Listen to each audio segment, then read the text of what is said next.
Steve, before we start, I want to ask you something. So there was a game that they showed, like 2 years ago? Could even be last year at Summer Games Fest. It was a game where, like, Jeff described it as Pokemon with guns?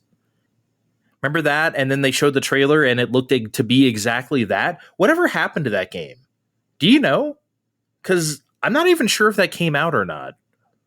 I think they changed the name to Peter and the Gunnosaurus, and then they never did anything after that. Yeah, name change, and then, at that point in development is always interesting. Yeah, if you guys know what game we're talking about, this Pokemon with guns, be a pal and tell us in the comments. Let's start the show. Step into video game land.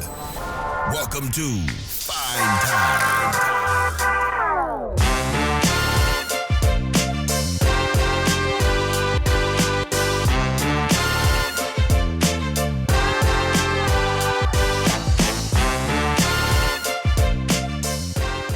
Hello, party people.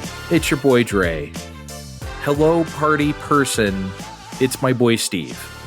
How about that? Did I do it right? Sure. You sure did, Andre. That was not convincing. That was not encouraging. Andre, you are valid. Your greeting was valid. Oh my God.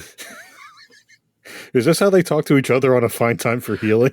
Did JD Vance's aides coach you on that one? How could your response be that bad?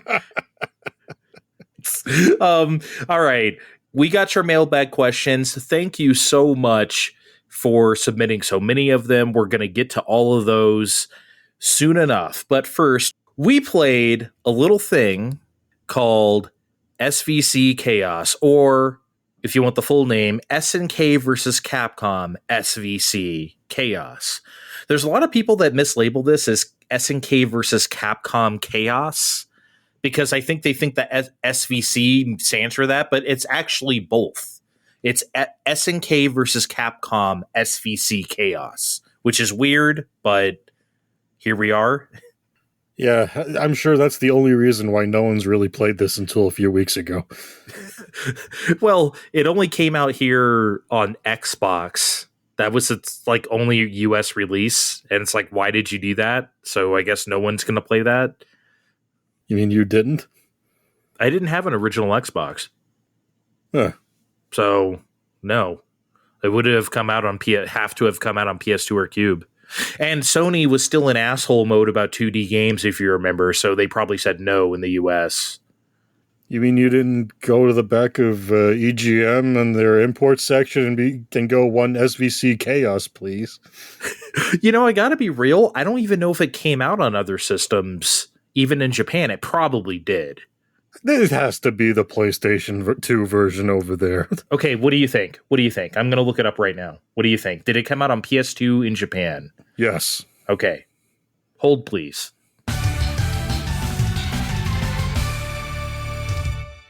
Steve is correct. Reading from Wiki directly, it was then later ported to PlayStation 2 and Xbox, although only the Xbox port was released in North America.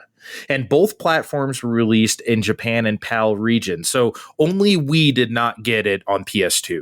Europe and Japan did. Motherfuckers, wow. Yeah, that sounds early 2000s about.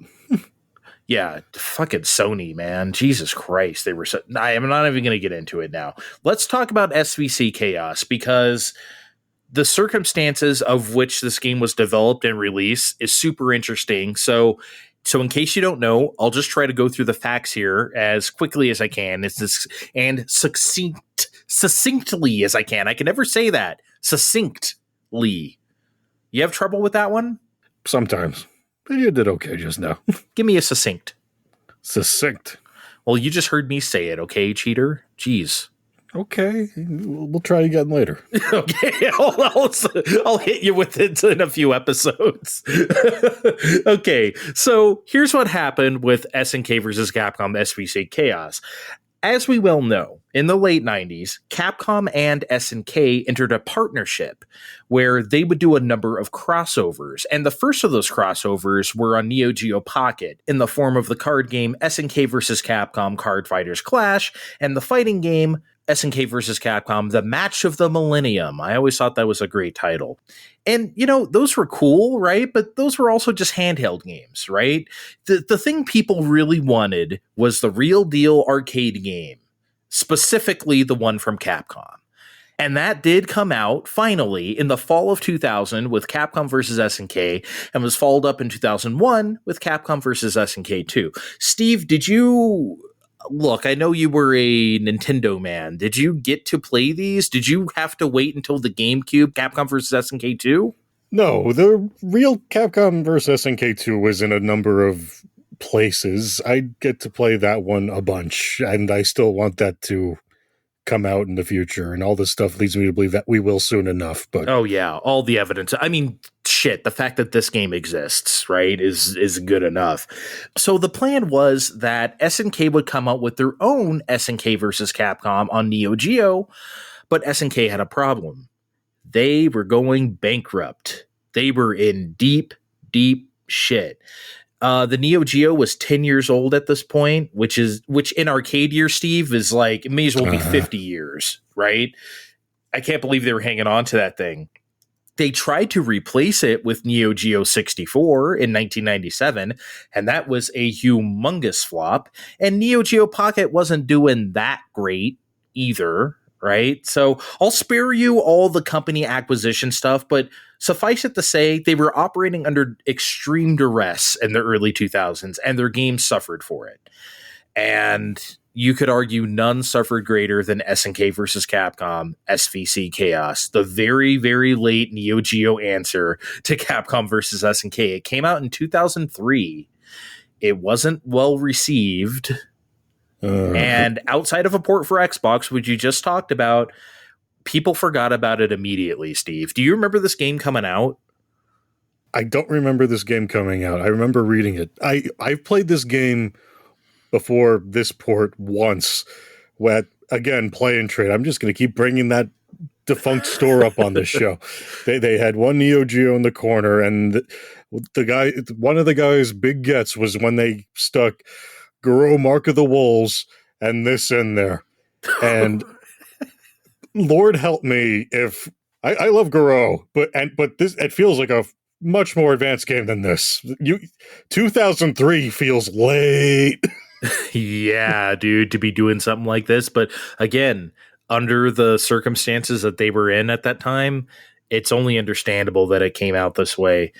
But hey, this game came back to us a few weeks ago, for better or worse, because at EVO this year, SNK just shadow dropped it that Saturday. Here's SVC Chaos. Everyone go play it. Here it is, guys. Online play. All the other modern amenities. Okay. I just appreciate how there was like a whole day where there was no SVC Chaos at EVO. Yeah. And then they made the announcement. It's like, what are you guys talking about? It's part of our booth. It's right here. See, come play it. Yeah, like it was there the whole time. What do you guys? What, you guys didn't see this yesterday? What? That's kind of a boss move, huh? It is. To their credit. That is cool. And they put out the standees. Vin even told me that they changed the sizzle reel that they had at their booth to then include this SVC Chaos.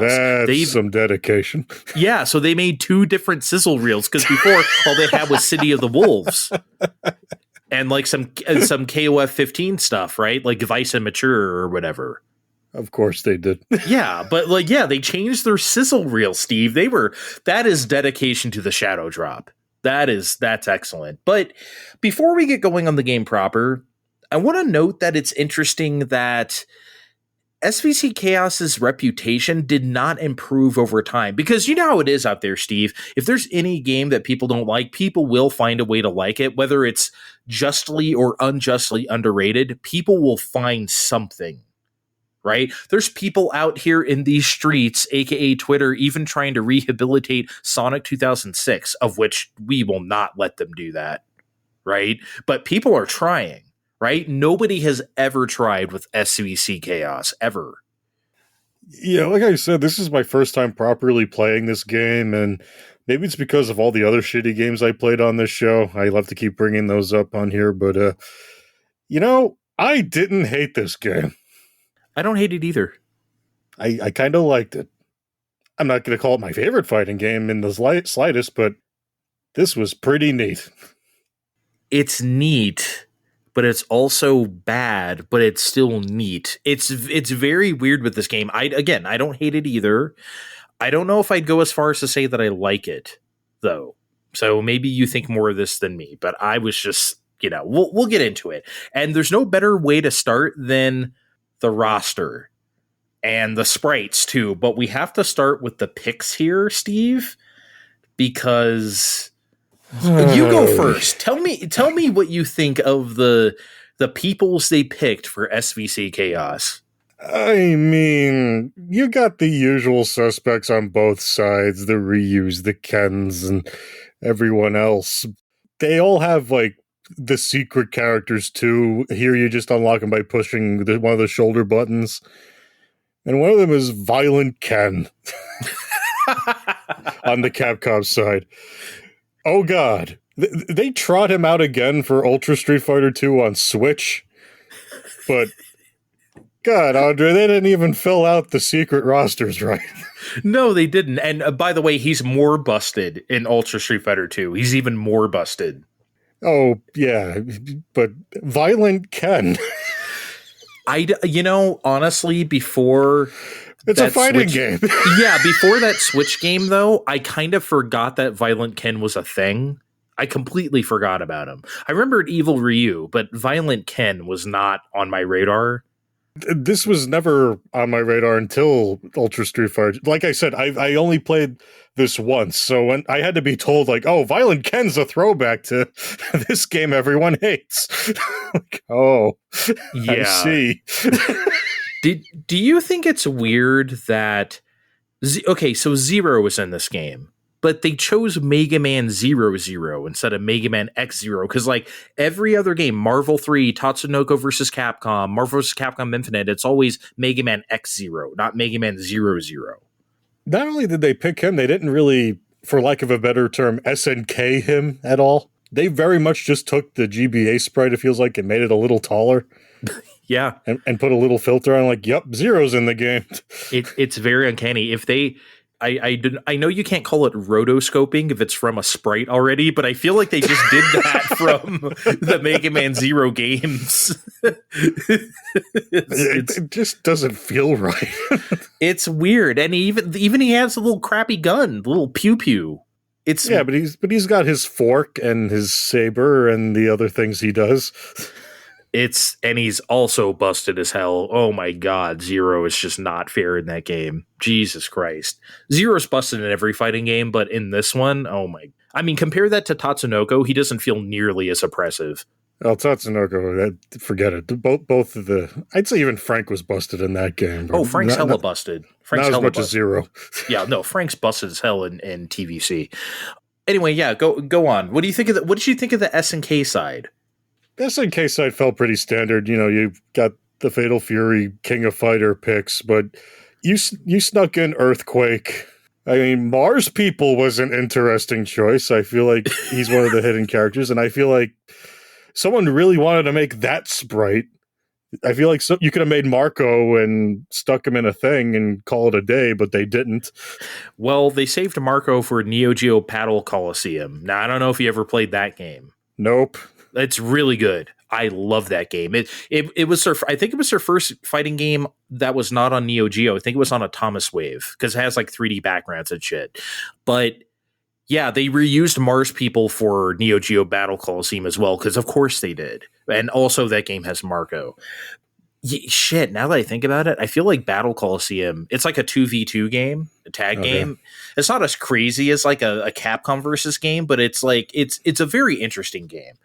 I think it's really cool. And it almost feels like SVC Chaos was like a stepping stone to that game. But until they re-release Neo Geo Battle Coliseum, I guess, we'll have to talk about that sometime later. You mentioned Earthquake.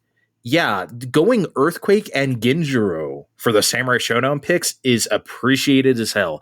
They could have just done Haomaru and Nakaruru again, right? Who the fuck is Charlotte? Haomaru. Yeah, click here, poink to listen to our Samurai Showdown podcast from last year.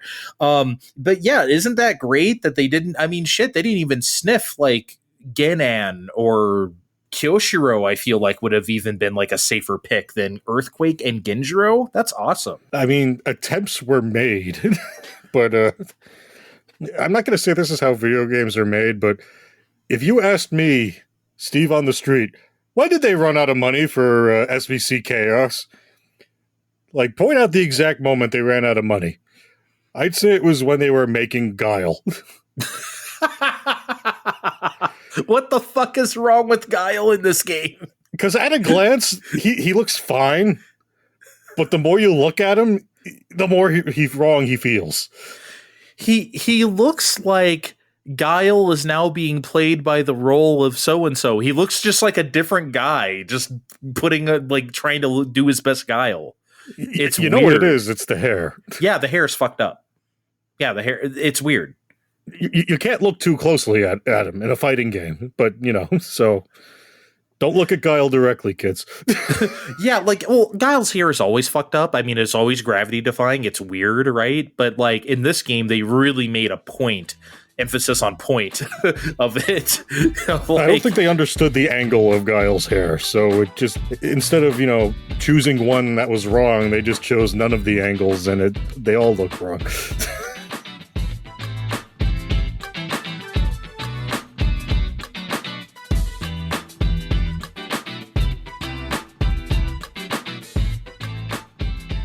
Other characters in this game. Well, I guess there's another Samurai Showdown character because Shiki is from Samurai Showdown 64. But who the fuck played that? Not me. I never saw a Neo Geo 64. Did they ever come out? I honestly don't know. Oh, I thought they did, but now that you're saying it, maybe not. I've seen all sorts of stuff in arcades that a lot of people haven't seen, and Neo Geo 64 is not one of them. I am not going to sit here and pretend I've played a Neo Geo 64. Yeah. Yeah, the Capcom side is a little too safe for my liking. It's like Oops, All Street Fighters featuring Tessa and Dimitri, basically. Okay, fine, there's also Zero, but that feels too safe to me. I don't really like the Capcom. Because in Capcom vs. SNK, you got rival schools people, you got, like you said, they were under duress, so they probably picked the safest things they could that they would know we would go play as. Even if Sagat looks so very wrong, especially if you don't use the default costume. Sagat, I believe Vin called him Hunchback of Notre Dame. I mean, that is that is very fitting. Did they just not want to make a sprite too tall? It's no, hunch him over more. Yeah, I mean, Earthquake's okay, but Sagat, no. Yeah, Hugo, whatever. But why is Hugo the size of the screen? He's even bigger than he is in Street Fighter 3. It's ridiculous. I feel like he's even bigger when he's charging at you. I'm sure that's wrong, but it feels like he is. I think Dimitri is the best sprite in the game, though. Dimitri looks fucking badass. Oh, that is the best Dimitri ever. They really, really wanted to make that Dimitri sprite happen, and they did. Yeah, that is... You agree? Best sprite in the game? Best Capcom sprite in the game, anyway. Yes. Because, holy shit. Vega's animations look kind of half-finished. You notice when he does the roll, it doesn't really roll very well. It's weird. Which is weird because you'd think that would have been the Capcom sprite SNK people would want to do, but I guess, again, time constraints and the sort. Honestly, though, moving on from the roster, my biggest problem with SVC Chaos is how dour this game is. It's so dreary in tone and in look and musically, too. And it's not just like the 2000s edgelord dark and gritty shit. It's just drab, Steve. I think, I'll put it this way. I think the best thing I've ever heard someone say about the difference between SVC Chaos and the Capcom versus SNK games that we love is that Capcom versus SNK is a party, right? Those games were celebrations of both companies, and the stages and the music were so lively. Everywhere you went, it felt like a party. SVC Chaos feels like purgatory in contrast. Like, this game is hell. And the backgrounds and the music reflect that. And there's a stage called Nude Place. I think that's really the only joy I pulled from any of that. You're right, Andre. There is a stage called Nude Place, but more importantly, you nailed the purgatory thing right, because you ever actually see the story of SVC Chaos? No, not really, outside of the intro, the very dreary intro. Oh, you mean the one where Ryu and Go are just staring each other down, and then Mr. Karate shows up?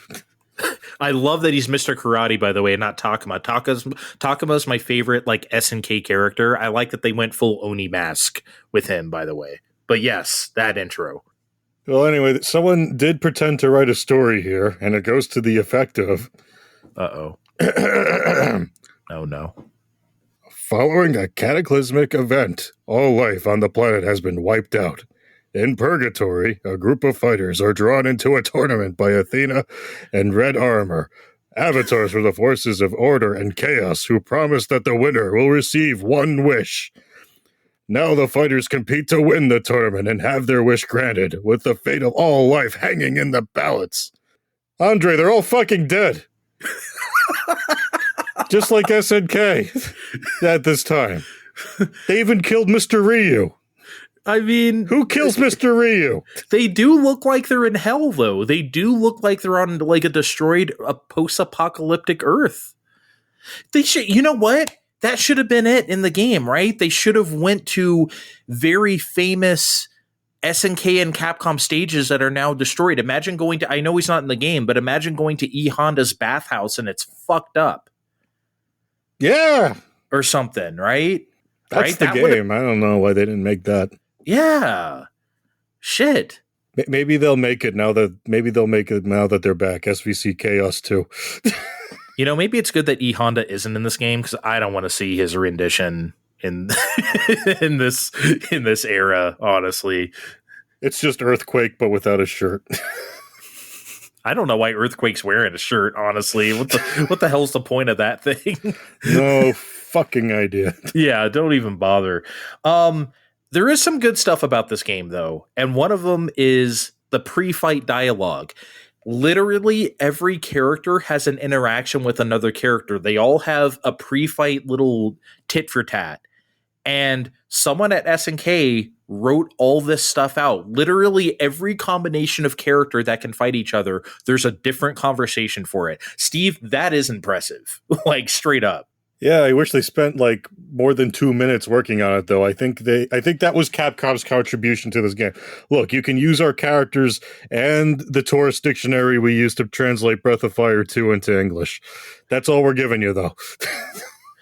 Yeah, I love that the creatures, they didn't even bother, like Firebrand, or excuse me, Red Reamer is like goo ga ga ga or something every time. They don't even do the thing where they have in parentheses what he said. Like Big Man. Yeah, you're right. But that's cool. That's a very cool aspect of the game. Steve, I don't know if you ever played King of Fighters 13. They do the same thing in that game. And I know they got it from this. So I'm glad that SNK sort of kept that along for a while. Well, no one stops Mr. Ryu. What? You never saw that fight? They call me Mr. Ryu, and I've come to fight. Who says that, though? Who does he fight when he says that? I think it's oh god, from King of Fighters, Kyo. Kyo? Yeah. Wow. They call me Mr. Ryu. Yes, that is totally in line with this character. Absolutely, guys. They call me Mr. Ryu. Who's your favorite busted character? Because mine is definitely the aforementioned Red Reamer, because might be the most busted character I've ever seen in a fighting game. He has like 3 different projectiles, And two of them are just enemies from Ghouls and Ghosts, so they just kind of fly around the screen. Good luck. It's like pretty much undodgeable. And he can fly because Retta Reamer? Dude, this guy is a menace. I don't even know how you beat him. I don't know. I feel like he's a bit more plausible to beat than Athena.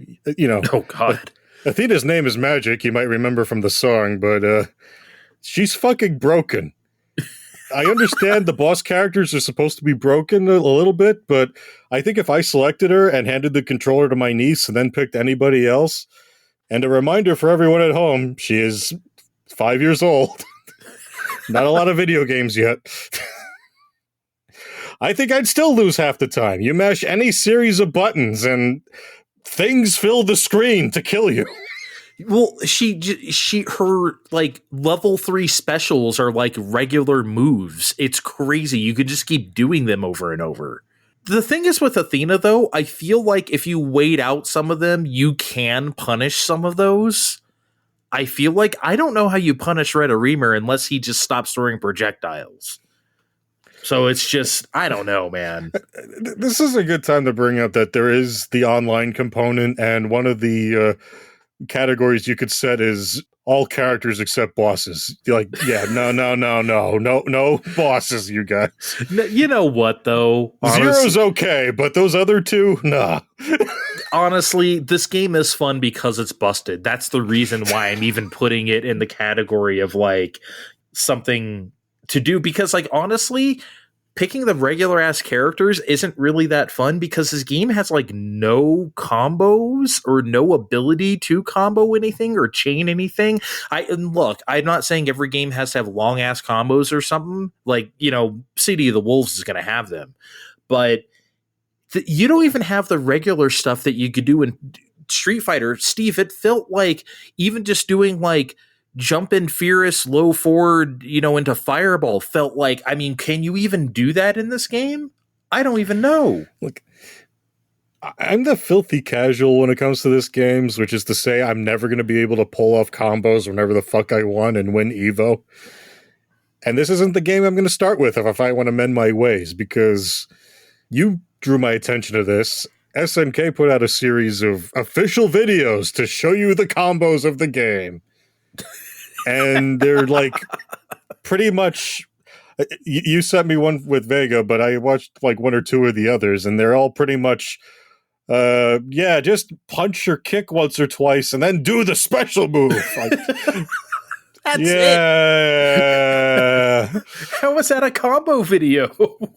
Like, I got a lot more mileage playing just spamming high priority specials when I was able to. It's almost akin to older games of theirs, but with all these other meters in play, it just doesn't fit together very well.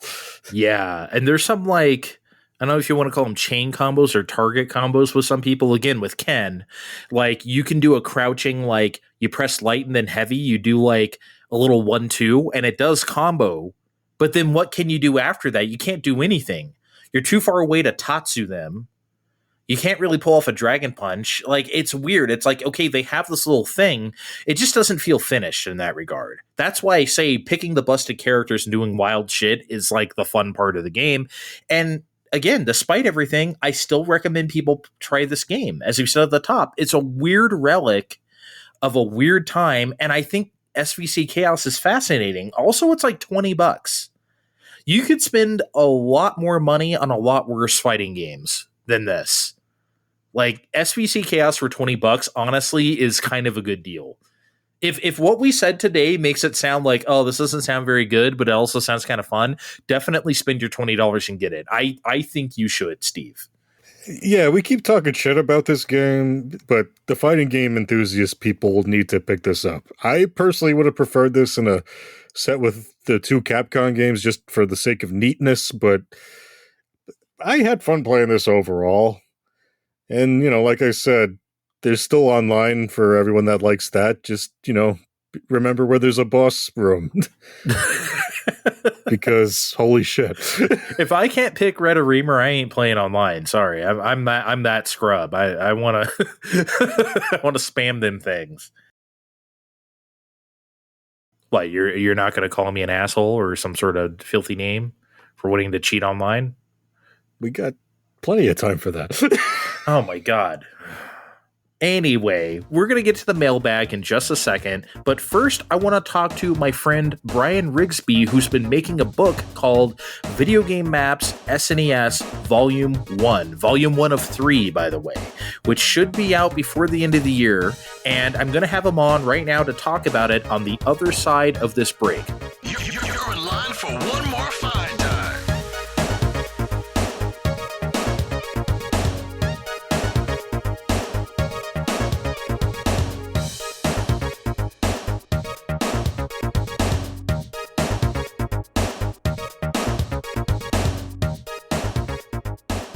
All right, I'm here with Brian now. He is here. I have made him appear. Thanks for joining me, Brian Riggsbee.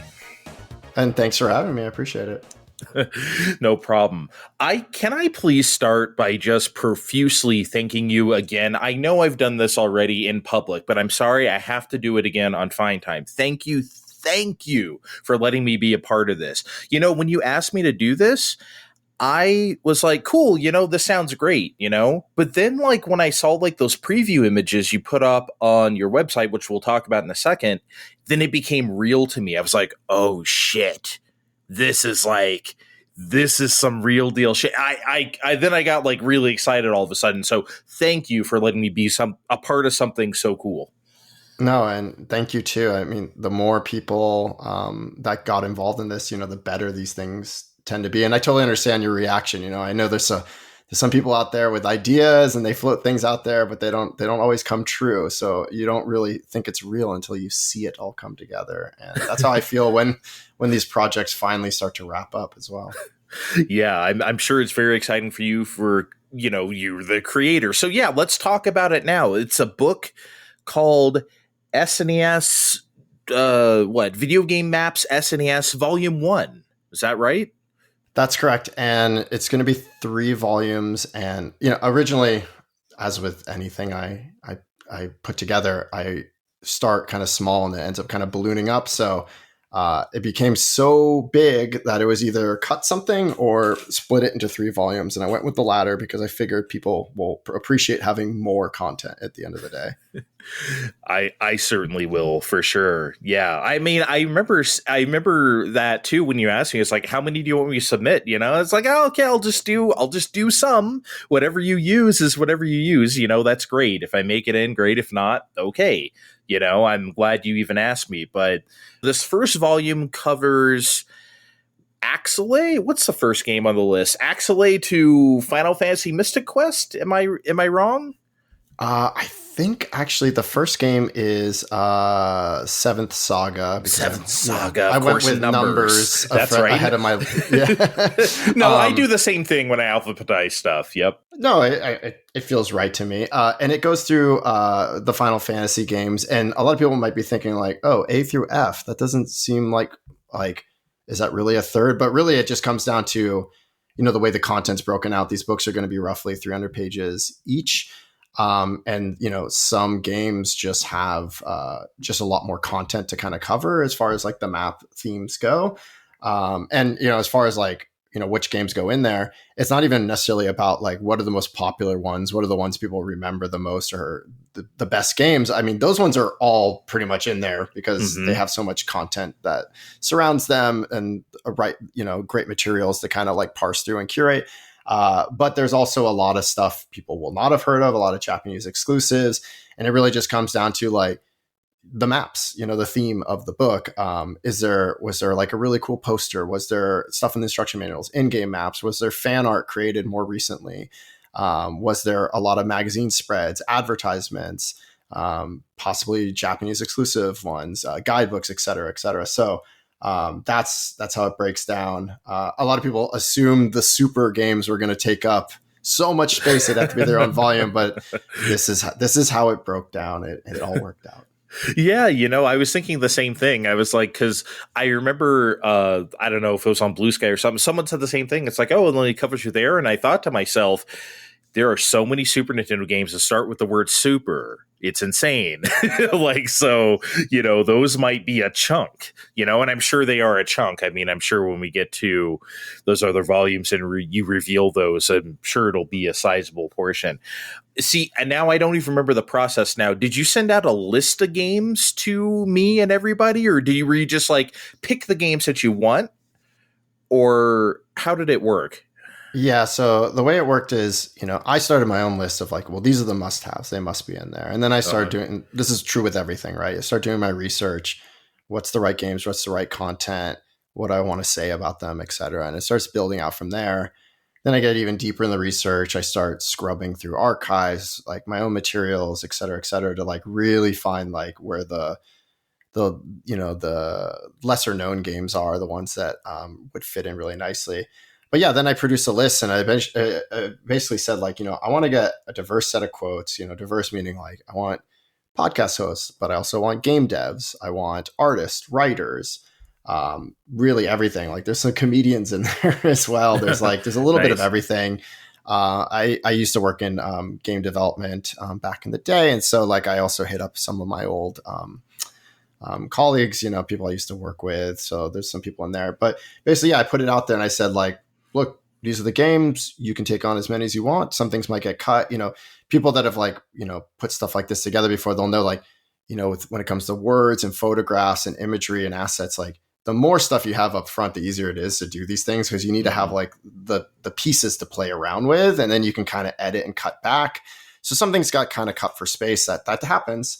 But my goal was that most games would have at least one quote in it to kind of round it out. And so I started kind of like marking things off and letting people know like, hey, these are the ones that are kind of the gaps still, that kind of stuff. So some people did one or two, some people did, a nice handful. And most of them made it in. That's great. Yeah, that's why I gave you a handful. And that's also why I didn't necessarily go for Chrono Trigger or something. I figured a million people will want to talk about that, which is great, right? Or Donkey Kong Country. I kind of picked some stuff that was not necessarily obscure, but just kind of off the beaten path. Obviously, I don't want to blow your cover or reveal what those might be, but I can,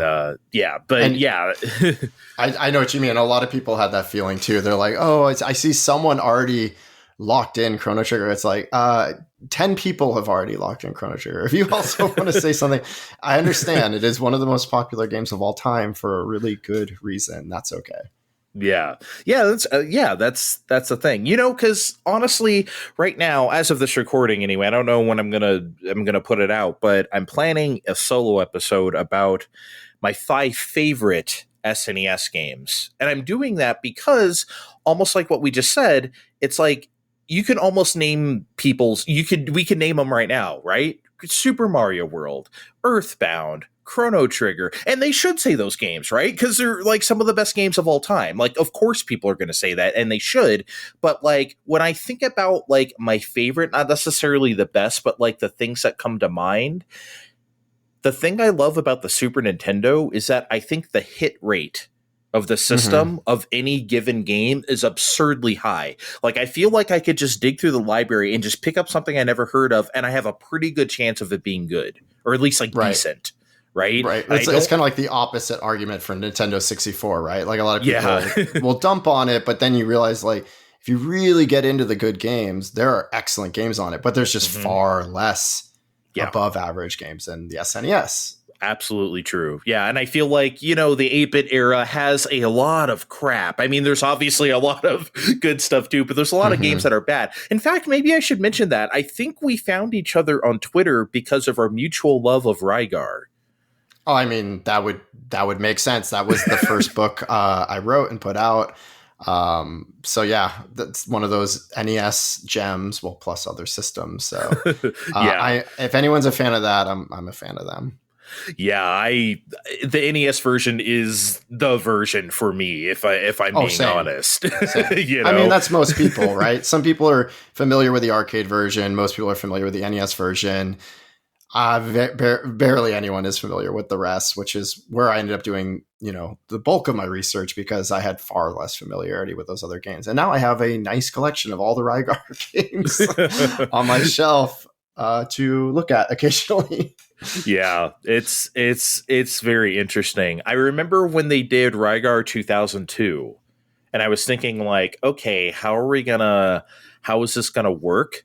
Mm-hmm. And it worked. I actually did really like that game. At that time, things going 3D, that was still like a big deal, right? Because not everything had made the jump, if it was going to make the jump at all. And can I get your thought, just randomly, can I get your thoughts on Rygar PS2 or 2002? Like, what did you think of that game?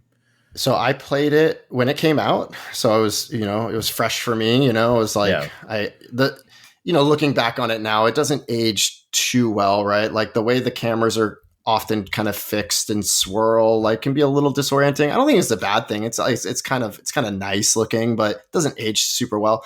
But like at the time, I thought this is great. They were trying to do something new and different. Of course, they were going to explore 3D. They really have no choice at that point. It's not like now where it's like, oh, maybe we'll do 2D or 2.5D and do some throwback, and like, which is great. I love that we're doing a lot of that still. But back then, okay, we're like turning a corner. We're turning into 3D. Story is a little, it's whatever. But like combat was fun. I love that they had all these different disc armors, which was something. This is a new addition, right? It's like, do you want to be quick and weak, or do you want to be like really heavy but short disc, like, and in between? I thought that was great. And of course, like now we look at games like God of War that came like soon after, and I start to make the argument at the end of the book. It's like, this could have been God of War. Like, it really has nothing to do with the IP, the property, like, but it's like they're very similar types of game. This chain whip attack, the combos, like 3D space, like just destroying enemies, just beating them up and just moving forward. Like they're kind of the same thing, but which one, ended up being the thing with lasting power, it doesn't matter that much in the end. But it just goes to show like that formula worked. It still works. It still does work, and I do like fixed perspective games. At the time, that was still like. I mean, I love all the tank controls games, whether it's Resident Evil, Onimusha, whatever. Like, I love those games. Those are all fixed perspective, and so then when you get into the PS2 era, you stop having the tank controls, but you still have fixed perspectives. Like Devil May Cry had a lot of them, right? And Rygar does it too. So it's just kind of what you did at the time, to kind of tamp down the 3D. It's like, okay, if you could only look at it from this perspective and only do this, it makes it a lot easier to craft this, which I did appreciate at the time. It was the right move. There was the battle arena part of Rygar 2002 where it plays a version of Rygar NES, the first level, the Japanese version. And I did not know, because Rygar is my favorite 8-bit soundtrack of all time, straight up. Like, no doubt. It's incredible. Yeah. Yeah, it's so good. And I didn't realize that the Japanese version at that time had basically like half the music was different. Which is crazy because every song is so unique by itself, just in the Western release. Like it's already perfect. Yeah. It's incredible. And then I've seeked that out. I was like, wait a second, right? And then I listened back and I was like, oh yeah. And then of course it felt like I had an entire new soundtrack to explore. There was something that was already my favorite. And then it was like, here are like some B-sides for you. Better than B-sides. They're just as good in my opinion. I love both of them. All the Japanese and US tracks together are like my favorite 8-bit stuff. Yeah. Excellent soundtrack.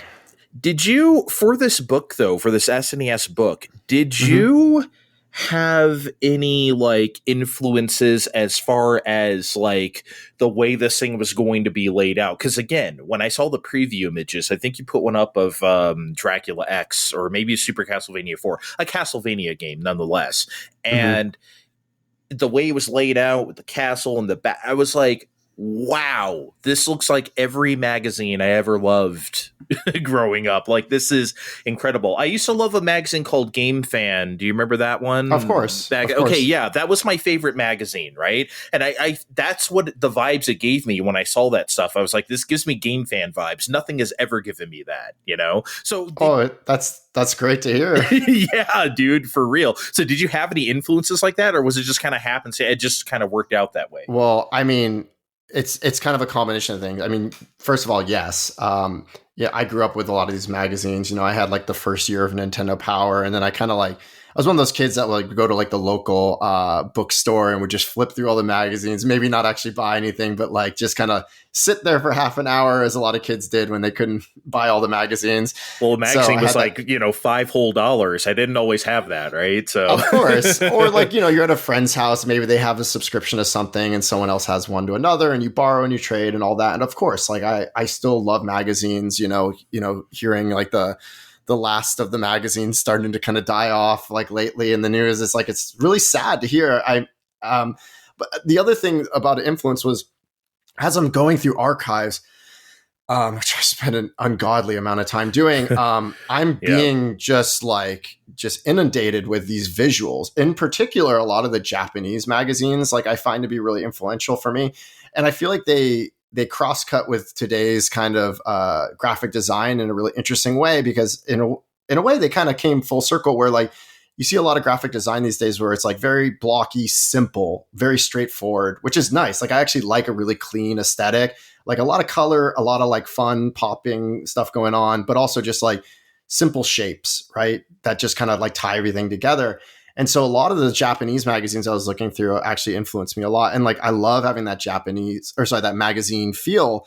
The thing I try to be a little careful of is like, I mean, this is a book, and this is also like the first hardcover for retro game books. So it's like, I want to also make sure like on the cover, you see it and you're like, oh no, this is not a magazine. This is a book. This is a big 300-page, like glossy paper, full color book. So you're not like, thinking you're getting something less than. But then inside, I want to invoke that feeling, that nostalgic feeling of the magazines.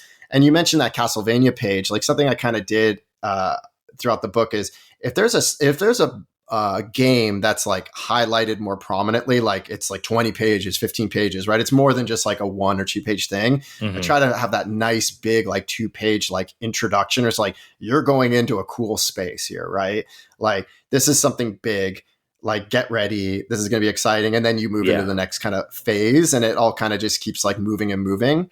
But yeah, I mean, I've like with the pixel art Metroid book, it's a soft cover. It's like about 100 pages. The cover of that one is much more like a magazine. And it just kind of felt right aesthetically. So like you see like the text on the cover, it's like, who contributed? Some stats, like throw some numbers out there, like what's inside.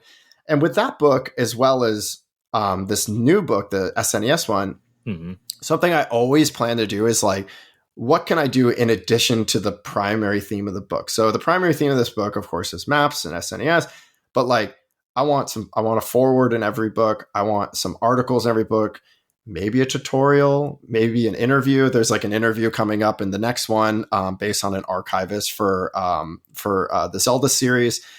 There's some articles in all of them as well. They, of course, tie back to the theme. Like they have to tie back to SNES or maps in some way, often both. But they're in there. And like that way, when you're flipping through the beginning, part of the book, you're like, yeah, this is kind of like a magazine. I'm flipping through, I'm reading some things, I'm getting into it before I get into like the big gallery portion of it. So that's how I put these together. That's so cool to hear. I love hearing that thought process, because in my opinion, like, I think you're right. The language, if you will, not literally the printed word, but just the visual language of those magazines, that's video games, man. I think that's like, I think that's important. I'm not saying the entire all 300 pages should look like that, but I think invoking that is important. And I think there are some books that forget about that, or maybe that's just not their aim, which is totally fine, right? Mm-hmm. But for me and the way I think about video games, I think that is definitely what it should be. Well, thanks for coming on. I really appreciate it. RetroGameBooks.com, everybody. Definitely go there. Check out Brian's books. The SNES book, they're as of this recording anyway, there should still be some copies, I think. You can still pre-order. It's actually being printed right now. But we're pulling in some extras. But once those are gone, they're gone. So I do encourage people to get on it sooner rather than later. I'll also be at the Portland Retro Gaming Expo. That's September 27th through 29th. So Retro Game Books will have a booth there. I'm pretty sure we'll have the book in time for that. So if people want to like get it in person, they can. Or any of the other books, we have about 7 books and plus some other things like cards and stickers and bookmarks and all that fun stuff you can check out there or purchase directly from the site. The Rygar book I have came with some cards and they were excellent. So nice little fun trinkets. Okay, before I let you go, could you pick a favorite SNES game? Could you pick one? Could you pick one to rule them all? So I thought about this a little bit before I came on, and I put together a list of my top 4. And so first, let me say those. So Chrono Trigger, A Link to the Past, Final Fantasy VI, and Super Metroid. It's not a big surprise here. These are all very popular games. My full list is all popular games, but they're great games. Yeah, they deserve to be up there. Of course they do. It's so hard to pick because you got like classic turn-based RPG, you got like action adventure RPG, you got like your Super Metroid, which is its own class of its own. You know, your Metroidvania. If I had to pick one, oh my gosh, it's terrible. Like I keep moving around. I'm gonna say A Link to the Past. It changes every month. I'm gonna go with it. I'm just gonna lock it in. Yeah, I mean, yeah, you can't argue with it. I think I would pick Super Ghouls and Ghosts. Yeah. I think I would, if I really just get down to it in my heart of hearts, that's it for me. I'm a Capcom freak, so I gotta pick it. Yeah, Mega Man, Street Fighter, Resident Evil, like are some of my all-time favorites. So I hear you on that. Yeah. For me, we had Ghouls and Ghosts on the Genesis, and I didn't play the Super Nintendo version until like a year ago, and it's very, very different. It's totally different. I just grew up being like, hey, this Genesis game is awesome. You know, we only had like 4 or 5 games, so of course I played it to death. So I love that game, but I don't have an affinity for the SNES version because of that. Yeah, I did. Well, see, that's the thing, too. I kind of approached it that way, too, because when I was a kid, I was an arcade head growing up, too. That was my favorite thing. I mean, it wasn't damn near till I was an adult where I played games at home more than at the arcade. I loved the arcade. So Ghouls and Ghosts was a favorite of mine. I didn't have a Genesis. Everyone else I knew had one, but I didn't have it. So I played it at the arcade. And then when Super Ghouls and Ghosts came out, I was like, okay, is this just the same thing, but the Super Nintendo version? I thought it was like a, you know what I mean? Like a port. And I was like, oh, This is a totally different game, you know, and it's wild. So yeah, I heart of hearts, I gotta pick Super Ghouls and Ghosts. That's my favorite. But not Ghosts and Goblins for the NES, I take it. Which is, not that. Just a real grind. the arcade version, maybe. I mean, like it's better, and I think it's like a pretty good game. But NES, no, thank you. All right, Brian Riggsbee, thank you for joining me on Fine Time. We'll be right back with the mailbag. Fine Time.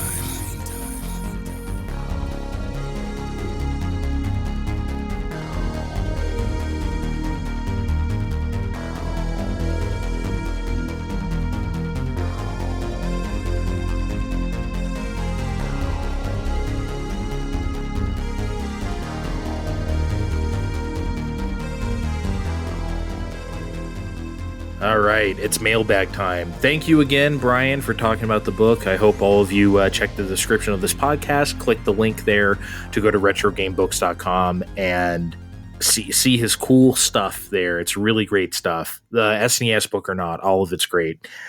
You might say it's super. Wow, dude. Where you could have said that during the interview. Where were you, by the way? Where'd you go? You just reappeared. I had to pee, man. For like 20 minutes. Yeah, I had a nice Red Dead Redemption 2 pee to do, you know? Jesus Christ. How long? Okay, this is not part of our mailbag. How long would you have to pee before you got concerned that it wouldn't stop? Like, how long would that be? Oh, before I got concerned, 3 minutes. 3 minutes? I think I would be concerned before that. 3 minutes. I drink a lot of water. Okay, but like, I feel like if you stood there and peed for like 2 minutes and 30 seconds, you wouldn't be like, just totally normal. Yes. I mean, sooner if I, saw blood, but no, just regular pee. Yeah, I don't time myself, but I guess I don't know. I feel like I'd be concerned before that, but I don't usually unzip my fly, pull out the stopwatch on my phone, and go.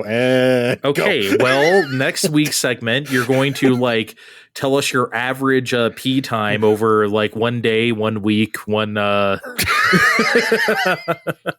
for medical science. I don't get shit done enough as it is. Now you're gonna have me track my pee? Yeah, just have a little timer. Have like a permanent timer next to the can, and just hit it when you start peeing. Of all the things. Oh, boy. Okay, we're going to get to your real mailbag questions that are not about... Nobody asked us any questions about pee. But thank you. Incredible, really. I know, it's incredible, honestly, considering the show. But thank you for sending so many questions. You guys always turn out for this stuff. Even like more than 2 years ago, when we had many less listeners than we do now, people still gave us questions for this stuff. And we always appreciate that we have... honestly, just loyal listeners of this show to be able to do that with. So that is great. Thanks, guys. Just incredible. It really is. It really is great. So let's start with Alejandro asks us on Discord, if you could make video game themed food for a restaurant menu, what would you make? And similarly, the Cthusiast Jeff also asks us from Discord, you were to create a video game themed food entree. What is the entree and what are you naming it? So, Steve, we are two fat guys. We have done shows about food, subtitled Two Fat Guys, and I feel like we are uniquely qualified to answer this question. Yeah, for my entree, I reached into fairly recent news topics, and I'm going to make the Famicom Detective Club sandwich. It's a BLT with roast beef, a Colby Swiss blend, and horseradish mayo. And for $2 more, I'll make it smile with French toast. I would order that 4 times a week. That sounds incredible. Yeah, I wrote all that down. I'm like, I want to smoke a roast beef like right now. I'm gonna go. Okay, so it was like personally motivated. I'm gonna go a little more like literal with it, because I always think of those Japanese cafes, the pop-up cafes that are there for like a few years. Everyone's seen the Kirby ones online, right? All the Kirby one. That looks so good, right? It looks amazing. I would love a Metroid burger. Man, that would be great. Imagine the bun is the Metroid. So you split it in half. You have the top of the Metroid, right? But then you have the little, like, not tentacles. What are they? Like thorn things? Like fangs? Little 3 fangs? Yeah. And you kind of stand up the burger on that. So it just kind of stands up like a Metroid. Obviously, it's colored and looks like a Metroid as well. And then, like, the on top of the burger, you can just have, like, that sort of, you don't eat sushi, goddammit. Kevin, where are you? Hey, Kevin, have you ever had the sushi with, like, the mixed seaweed on top, the seaweed topping that's kind of weird and slimy like okra, but it's good, Kevin? Yes, I have, Andre, all the way from Canada. Okay, yes. Oh, yeah, eh? Eh? So, yes, that's what I would have on the burger, plus other spooky accoutrements. But yeah, the Metroid bun is key for me. Well, la-di-da, Mr. Arts and Crafts. Wow!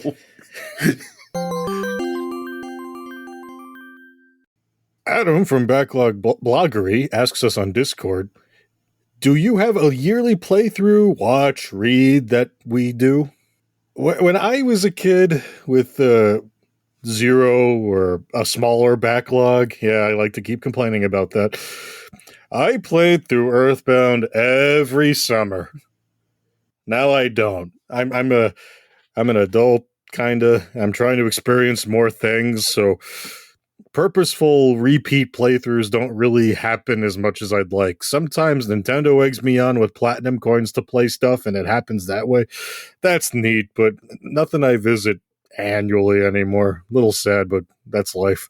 I don't have one throughout my lifetime that I've done this with, but I have games throughout a generation that I will do this with. Like, throughout the GameCube generation, I probably played through Luigi's Mansion at least once a year. Probably not on a schedule, though. Like, oh, God, I got to play it every, winter or something like that. But I do have games like that in a generation. I've probably played through Mario Odyssey, just done a story run, if you will, probably, maybe not every single year, but definitely at least like 5 times.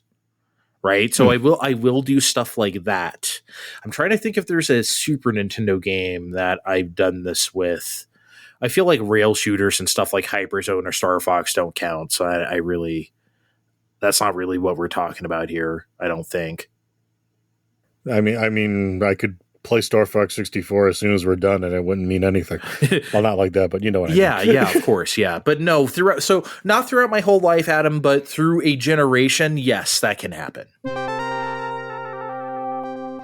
Bill from Gaming and Collecting Podcast and many other podcasts, including the 3DO Experience, I think it's called. I'm sorry, I don't remember the exact name, but that's like one of my favorite things to listen to. I love that thing with him and Thrak.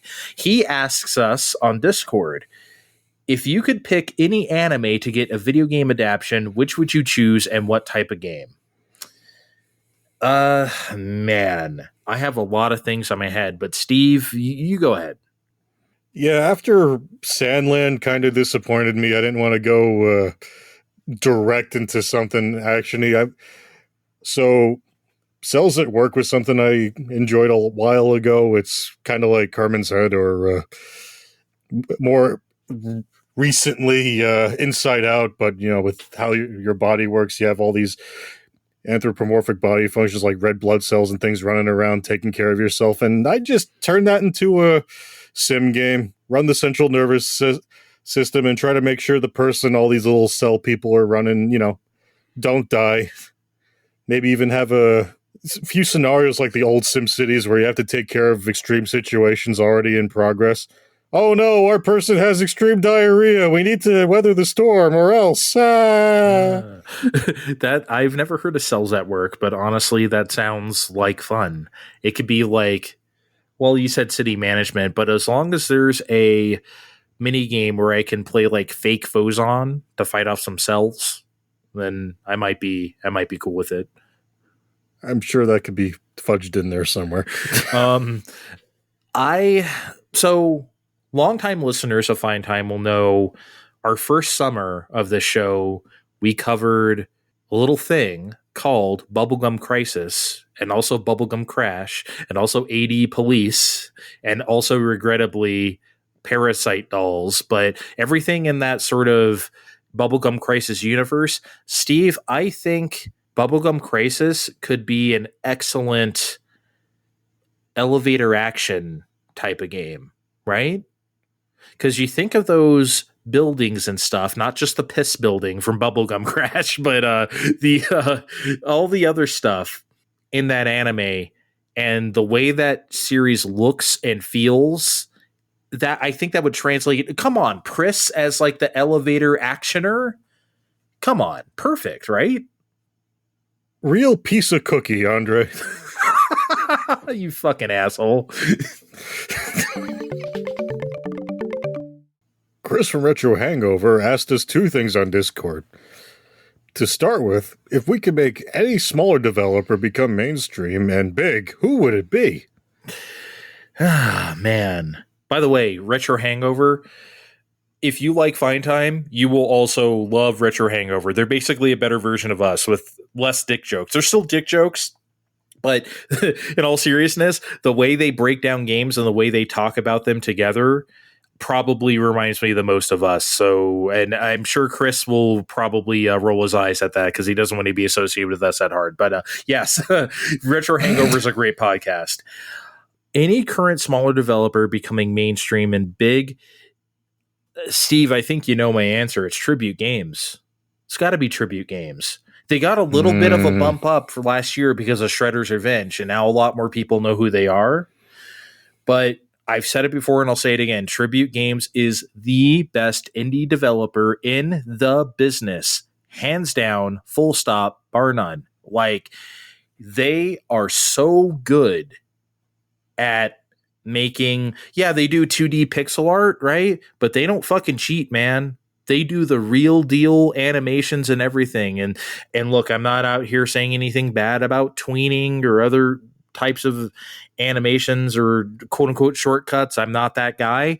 I'm just saying that the fact that they go full on with it and they're so good at it is incredible. Wizorb, Mercenary Kings, Flint Hook, Panzer Paladin and Shredder's Revenge, their games are incredible, Steve. I think they deserve to be, I don't know, who's a big indie now, Yacht Club, Supergiant, whatever. Like, I think they deserve to be on that level. See, I guess I'm a bit more of a bummer with this question because in a year full of layoffs and mergers and acquisitions that lead to layoffs that we talk about every week on this show, this just feels like the worst question. Would I want an Inti Creates or a Yacht Club or even Good Feel, who just finally announced their fake Goman game coming to, America next month, to get any bigger than they are? Because I feel like that's suddenly when they would get bad or lose the people that make their stuff good. I don't know. That's the way I think about this shit. Yeah, you're right. That's pretty bummer. I gotta say, pretty bummer summer. Anyway, Inti Creates can't be making that because they're making the Secret Zelda 2 remake that we've been telling them to make for like 15 years. Just let them make it already. Chris also asked if it wasn't Falcom. Yeah, we didn't say that. What would we do to make Falcom and its games a household name? Would we even want that? I would want that because it would put the pressure on them, Game Freak style, to step up those really ghetto graphics, man. Look, I love Falcom games. I love Ys. Everyone knows that, but yo, dude, like, I'm sorry, they're not lookers. And you could argue that Ys has never been a looker, and that's true. But Steve, like, look at that Trails game that came out like earlier this month. Like, come on, man. Oh, you mean the last one ever? Allegedly. Allegedly. Or come on, look at East 10 that's going to finally come out here in October, dude. Like, that shit, they targeted Switch for that, and you could tell. Like, please do a little better, please. I don't know, man. Okay, the answer to his question strictly, no, I don't really want them to be like that big, but if they did, it would put pressure on them in a way that I think would be good. Yeah, but how would you do that? Just stick ads across the board? Like, okay, we're watching Adult Swim, and then suddenly the East 10 ad comes on? Yeah, I don't know how you... Well, honestly, the Trail series is as popular as they will have probably ever gotten here, and that's going to end. Allegedly. Oh, I don't think they mess around with that stuff. I think when they say stuff's over, it's over. I think. Trails is Jover. You heard it here Trails first. is Jover. Can we still say Jover? I don't know. I don't know what's allowed anymore. I'm getting too old. Brooks at rbrooksc2 on Twitter. Thank you, Brooks, for being a listener from day one. Thank you. He asks us various pizza questions, so we're just going to go through them here. Best pizza topping? Steve, go ahead and cheat. It's cheese. We cannot have pizza without... Okay, I'll stop being a jackass. Of the traditional toppings, it's pepperoni. Yes, I know. It's basic bitch answer. But you can easily screw up so many of the other ones. This is so much harder to get wrong. You certainly can, but I feel like you have to try to fuck up pepperoni. There's a reason why it's the, default picture of every pizza you've ever seen. I gotta agree. It's pepperoni. You can't fuck with it. How can you do better than pepperoni? You can't. I feel like one of those like Twitter posts for engagement. Name a better blah blah blah. I'll wait. Like, you can't than pepperoni. Oh God, we're reaching into all the old internet tropes today. We sure are. Okay, but what's the worst pizza topping? Brooks also wants to know the worst. Look, I'm going to be intimate with you people for a second. I can no longer have mushrooms regularly because of bathroom issues, so it's going to be that by default. I know I'm the pizza snob on this show, but it's honestly about the crust. If you get that base right, I'm probably going to try anything you put on top of it at least once. Even pineapple. I like pineapple, but you got to have ham too. It can't just be a whole thing of pineapple. I do not desire fruit on my pizza. That goes for, I don't know. I shouldn't say that because sometimes I'm not a big fan of tomatoes, but if we're doing like a chicken, garlic, onion thing, I guess a few diced tomatoes that are, that's fine. I guess it goes with it. And it's cooked enough to the point where it doesn't make me feel disgusting for eating it. But God, I'm also going to say mushrooms, not because I don't like them, but because I think they're mostly bad on pizza. Because I only like mushrooms if they're like cooked. They better be fucking roasted, right? And they don't really get that way on pizza unless you like pre-cook them. But I don't think most places do that. I think they just put like the raw mushrooms on and let whatever happens happens. Most people do that. And what's really weird are the people that just get mushrooms on their pizza. Oh, no. Like the people that make it their life's business. I'm going to get a mushroom pizza and with nothing else. It can't just be the only topping you get on there. Doesn't Mario do that in the cartoons? I feel like he does that. Well, yeah, because he's surrounded by mushrooms. I understand that, but like, even in the quote unquote real world, I feel like he does that. Okay, most underrated topping, Brooks wants to know, and I'm going to go total coastal elite Californian on you here. It's artichoke hearts. Artichoke hearts are so good on pizza. They're great. Think of like, and if people think I'm insane right now and turning this off, hear me out. Think of like olives or anything else in the briny category that you might put on a pizza. Artichoke hearts is that times a million. I love olives on a pizza too, don't get me wrong, but it's really good. If there's some place out there that offers that on a pizza, try it. It's really good stuff, I promise. I can't agree or disagree. We just don't put that on here. If someone ever does, I'll give it a try, I promise. It's good. Do you like artichokes in general? Like pizza? Yeah. Okay, then yeah. I there's no reason why you wouldn't then. Yeah, I'm going to be stereotypical again. And, again, this is very easy to mess up because you can easily get a bad one as easily as you get a good one. But meatball, you get a great meatball at a place, it suddenly becomes one of the best toppings you can get, especially on a Sicilian crust. Now, I'm going to be East Coastally for a second. That's the rectangle one. That's almost a pan pizza, kind of.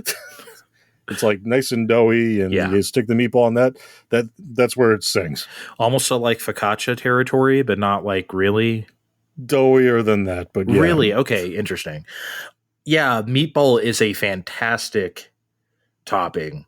And I've had good and I've had bad on the pizza. You are absolutely correct. When it is good, holy shit, it's so good. And then he also asks us, the last pizza question from Brooks, least terrible national chain. Which is just... Brooks knows how to play the game. Oh my God, which is just a very loaded question. But go ahead, Steve. Thank you for playing the game, Brooks, to make me answer the question directly as possible. The answer is Pizza Hut. Yeah, the heyday's long gone, but I'd still rather go there than Domino's or Papa John's, like, every time. Admittedly, though, I haven't been to one since before the pandemic. The one closest to me shut down right before lockdown and left the hut behind. It's still up. It's waiting to be repurposed, but the nearest Pizza Hut's at least almost a half hour away. It's not worth driving to anymore. Yeah, don't go that far for Pizza Hut. I will have to agree with you. The answer is Pizza Hut, and it's because of the pan pizza crust. I agree with you, what you said earlier. It's all about the crust, and I feel like that is the best national chain crust there is. Nothing even comes close to a Pizza Hut pan pizza. You can't beat it. In my opinion, no one out pizzas the pan pizza crust at Pizza Hut. Is that how the slogan goes? Think outside the bun. Yeah, I think we got it.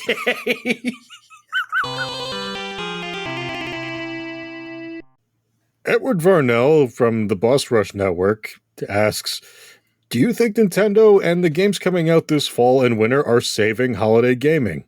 And have they been doing that for the past 7 years since the Switch's release? Yeah, like, I think you're right, Edward. Like, Nintendo's the only ones out here still respecting Christmas nowadays. Like, we used to see all sorts of deep December releases or even early December, but like now it's all September, October. Shit, what even comes out in November anymore besides Pokemon?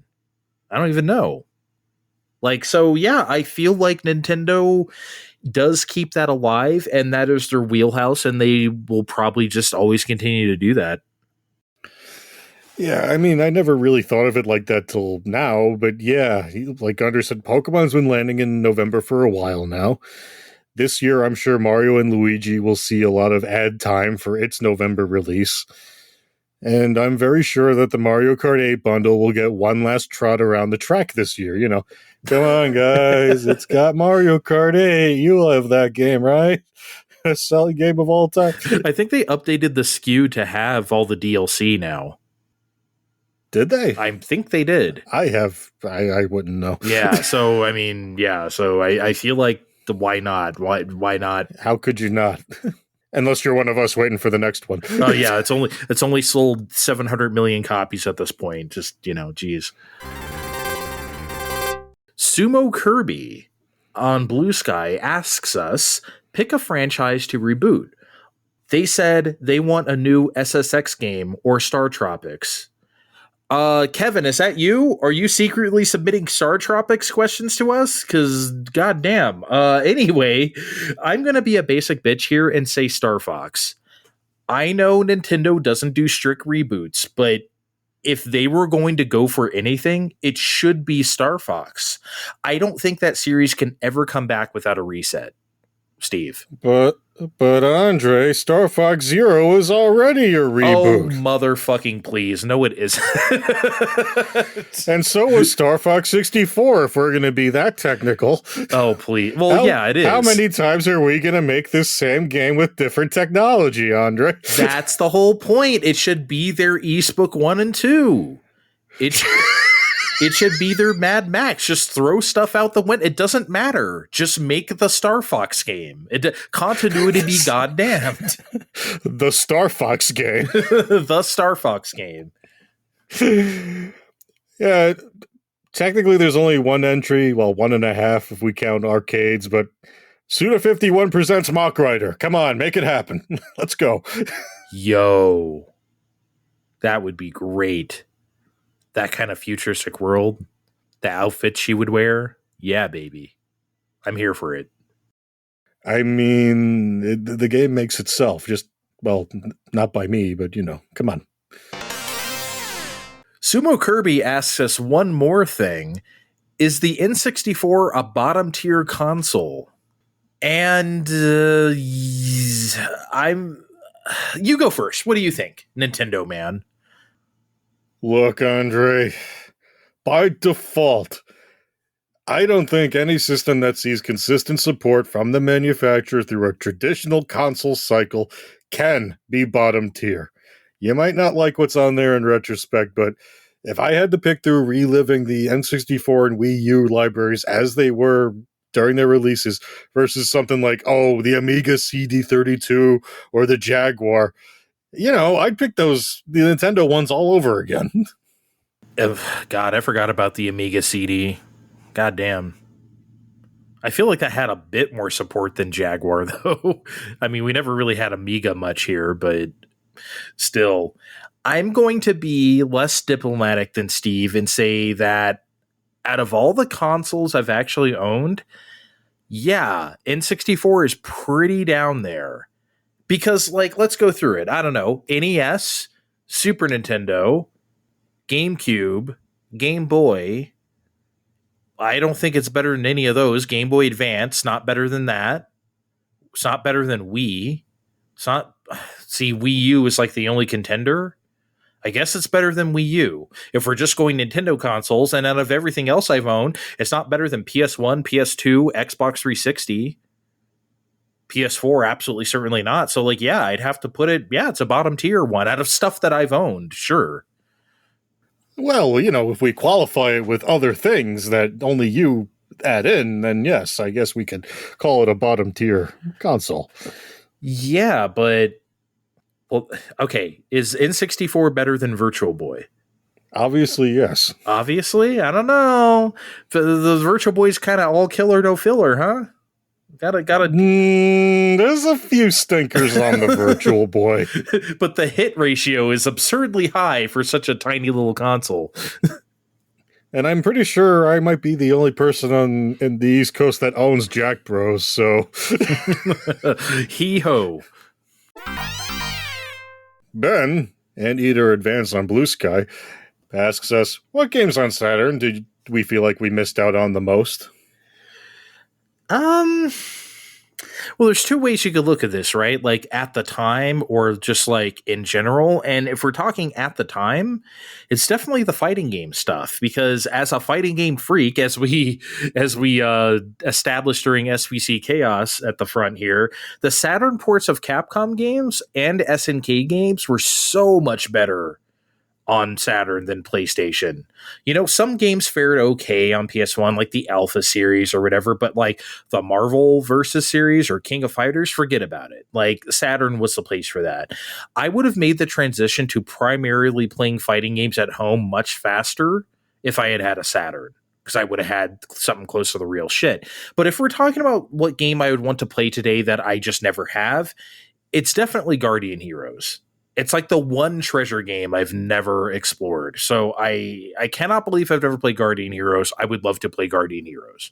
In a similar vein to Andre, I'd say if I was fed more of the artsy 2D games and less of the 3D stuff in advertising, I probably would have enviously been wanting a Saturn too, instead of, you know what, I'll just wait for an N64. But to more precisely answer, many years later, I'd play Die Hard Arcade somewhere, either someone's house or at Play and Trade again. And man, that game is stupid fun. I mean, remember that part in the movie where John McClane blows up assholes with a grandfather clock? No, you don't? Well, who cares? It's just too funny to give a shit about it. But there's just so many games on the Saturn left behind. Like, I'd love for someone to sit down and actually remake those Shining Forces as intended instead of what they did here. As Tactics Man, I would love that, but that's not happening. That would be fun. I think we would have to get stuff on a Sega CD, Nintendo Switch Online first to have like Shining Force CD or whatnot before we get to Shining Force 3. It's been a year since the last Sega update, guys. More than that, actually. What the hell are you people doing? And the last big thing you gave us was Crusader of Senti. Boo! That game sucks. Well, you know what the next thing is going to be? There's something new to play. Then you get to flip over Sewer Shark. For the novelty of it. He also asked us if there were any other niche console escapees, like from the Jaguar or 3DO or things like that we might have missed that we were kind of, itching to play. Man, as far as those consoles go, not really. The only thing that really comes to mind would be Tempest 2000, but I had that on like CD-ROM for PC. So I did get to play that. It was a few years later, but I did have it. But that would have been the only game, and I did get to play that relatively at the time. So no, I can't even think of like a 3DO game. I mean, Tempest 2000's on the Atari sets now, so I mean, I can grab that anytime. And that's the thing, though. I feel like if I wait long enough, I could play most of these things on our console. We live in that magical age right now. For as much as we're missing, we're getting a lot of things too. I will not get over how I have a physical copy of Plumbers Don't Wear Ties sitting in storage, because holy shit, why would you even do that? Yeah, I still can't contemplate that game actually existing, like then or now. It is something. It's a fascinating package, to say the least. All right, Steve, we got some questions to go, but you want to do a lightning round? How about a lightning round in the middle of this? Lightning round, activate! Activate! Activate! Activate! Activate!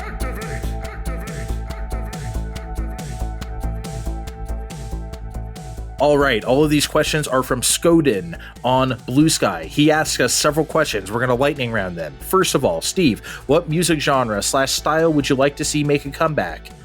Man, Skoden, I'm not the music guy. Andres, I'm sure, has got an answer, though. I sure do. Skoden, you nailed it in your initial question to us. I want R&B back. 90s or otherwise. We don't have R&B anymore, and I want that shit back. Next question. If you're tasked to make 2 video game music compilation mixtapes, what themes, games, or songs would you include? I'd just make sounds of Hip Tanaka and call it a day. Honestly, you can't argue with that. I would definitely go Yuko Takehara, the famed Capcom composer, Versus series, also stuff like Mega Man 6, Mighty Final Fight. Next question, music and rhythm game comebacks. Yes, no, or potential. What would you want to see, ignoring licensing, assuming it's possible? And mine, Steve, is definitely Bust-A-Groove. That would have to be it for me, the PS1 series. Those games were so much fun. They're so lighthearted, so bouncy, and just pure. You know, I think most people would enjoy those, and I'm not a rhythm guy, you know that, but I love those games, and I would love to see them come back.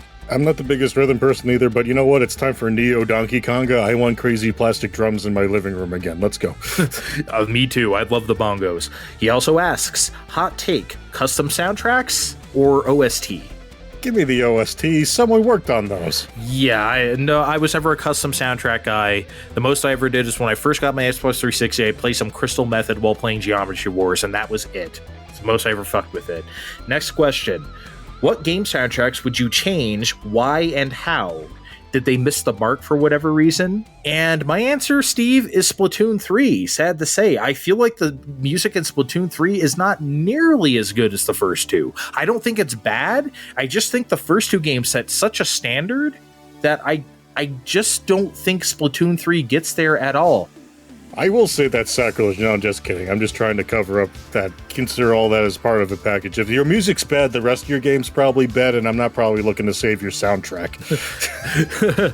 He also asks, what is the most unappetizing food in video games? And I have a very easy answer for this. It's the Resident Evil 7 family meal. That was pretty fucking disgusting. So nothing can really top that for me. Yeah, that was pretty gross. Earthbound and Mother 3 still has a bunch of food items I want to try in some capacity. None of them are trout yogurt. I don't care if it's strawberry tofu in the original Japanese. I live in America where that quest centered around trout yogurt. That's so disgusting. Next question. Video game that piqued interest in a subject outside of the game. And it's very easy to say that I got into feudal Japan history because of Samurai Warriors. Samurai Warriors is my favorite Warriors or / Muso series. And yeah, I learned a lot about Japan, not just from the games, but researching on my own because of Samurai Warriors. I guess this is sort of cheating, but playing SimCity without the, have all the money code on Super NES encouraged me to pay attention, read a newspaper about the, world around me when I was younger on occasion. I don't know. All right, no, that's cool. That makes sense. I understand that. Okay, next question. You're trapped in your most hated franchise. How fucked are you? Steve, I would be trapped in Call of Duty, so I'm pretty fucked. I gotta say. I mean, it's probably Madden for me, and unless I get to sit in the stands and eat nachos, I'm pretty fucked. Dude, no. This goes back to our question of how long could you fake a sport? You are definitely the prototypical white dude offensive lineman. Come on. I barely understand the football, though, and I live here in America, where we play American football. Football! Just stand there and look thick. That's all you gotta do. Okay? Jeez, fine. Next question. Where are consoles headed technology-wise? Where do you envision or would like to see in future generations? And personally, and this goes for the current generation and beyond, I want stuff pushed in quote-unquote silly ways, not making the highest resolution thing, not making the most realistic-looking thing. I want, can you have 10,000 Pikmin on screen at 60 frames a second on a PS5? I would like to know the answer to that. Yeah, I like that question, but I also want it to be smushed down into tablets that I can carry around the house because I don't have as much time to sit at my TV as I used to. Then we will not have the future of technology, Steve. We will if everyone just makes things smaller. Oh my fucking god. Last question. As a follow-up to the one we just answered, where should they not go with technology? What advancements should they not do? And a very easy answer, AI. Please don't do AI, guys. Please, quote unquote AI. Yeah, no AI and no attempts at photorealism that AI tries to do either. None of that. Yuck. No. All right, that concludes our lightning round.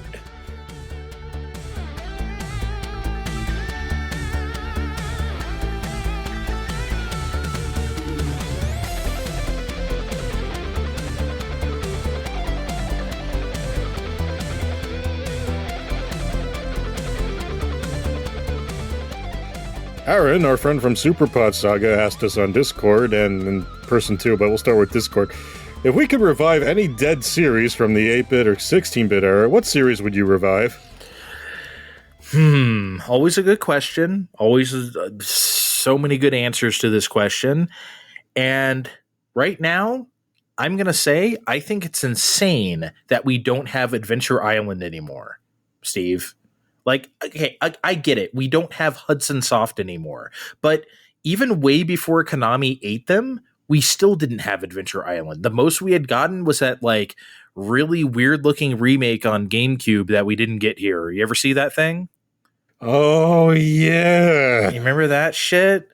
That looked like hella weird. I mean, I guess it probably plays fine, but it was just like, well, yeah, this is a game from 2003. We are picking on 2003 today. We really are, man. 2003 needs to get their shit together. You know, what can I say? Yeah, I guess Adventure Island was just one of those casualties of games going 3D, because how do you convert that gameplay to 3D? I don't think you really do. But now that 2D lives with us again, Adventure Island should also live with us again. Master Higgins needs to be out here representing us thick kings. You know what I mean? We don't have enough of that right now. Enough representation. No, I guess not. You know, honestly, this is a tough question because I feel like a lot of things just get revived all the time. I mean, even Kid Icarus is, I'm pretty sure, is also getting a second chance, but we're not talking about that right now. The answer is Gargoyle's Quest. I want Capcom to get their fucking search action on for a new Gargoyle's Quest game, because that's what Demon's Crest pretty much was at the end, but they didn't quite find their voice there. I think they can today. Demon's Crest is really admirable for what it tries to do, and I think it's mostly good, but you are right. If they could refine that idea, yeah, I absolutely. I'm glad you said that, honestly, because I think a lot of people just, Demon's Crest is the best or whatever, and it's like, nah, I mean, it's really good, and it's fucking beautiful, but let's not say it's a, paragon of I like the excellence. game, but it's not even one of Capcom's best. No, not even on that system. He also asked us, if we could gain any superpower at the cost of one of our 5 senses, what superpower would you have, and what sense would you sacrifice? Andre, I just get the power of flight at the cost of my vision because I don't deserve nice things. What the hell did you just do to this show? Why did you... What just happened? Wow. Jesus Christ. Is there even any point for me to answer now? I guess I will. I would give up my sense of smell because I have a shitty sense of smell as it is. I do. So, like, I'll give up the rest of it. I want to freeze time, man. I want to freeze time. I want to be able to, like, I don't know, if the street's busy, just go bzz, zap my fingers together like Out of This World, the sitcom from the early 90s, the syndicated sitcom.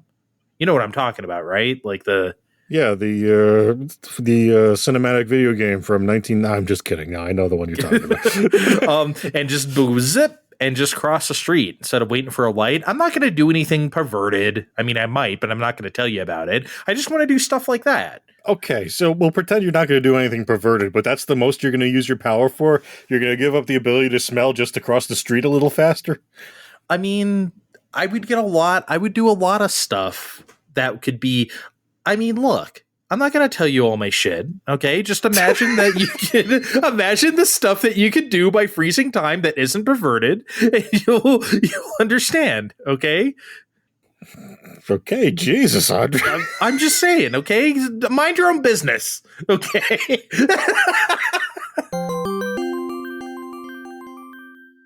Anubis Hero, aka Alex, asked us on Discord. Alex asked is very hard to say. What do you think of video game crossovers into other forms of media? And I asked him for elaboration on this, and he said further, I am a board gamer enthusiast outside of video games, and I see a lot of video game board games, plus animated series and all kinds of stuff. So I guess he just means like either products, or I guess it could be a cartoon or something like that. But just general, what do you want to see leap from the video game world into something else, Steve? I mean, I think it's just a matter of course as far as business goes, right? I mean, we've been crossing over shit into video games since forever. The other day, Cartoon Twitter was getting excited because it's been 5 years since Sonic the Hedgehog appeared on OKKO right before it got canceled. I'm like, I never saw this show, but I'm glad you're all happy about that, you kids. Yeah, like look, we're like Adult Swim people, right? As younger adults. So like we've seen the Hanna-Barbera stable get just thrown into God knows what over that time period in the 2000s, right? Because Hanna-Barbera is going bankrupt. It's like, fuck it. Do whatever you want. Whatever you want. And they did. Oh, okay, I got it. I want real life Queen's Blood decks from Final Fantasy VII Rebirth. Real fucking life Queen's Blood. I would buy that shit. I spent so much time playing Queen's Blood, and Steve, when you get to Rebirth, you will too. I guarantee it. It is so good. You know what bugged me about Yuffie? I refuse to learn use the actual name of the chapter. Most of that game was padded out by the miniature faux strategy game. Oh, like what's once it you called? stop Fort Condor. Yeah, Fort Condor. Once you stop playing Fort Condor, you pretty much steamroll the rest of it. Steve, guess what's back in Final Fantasy VII Rebirth? Is it a better version of Condor?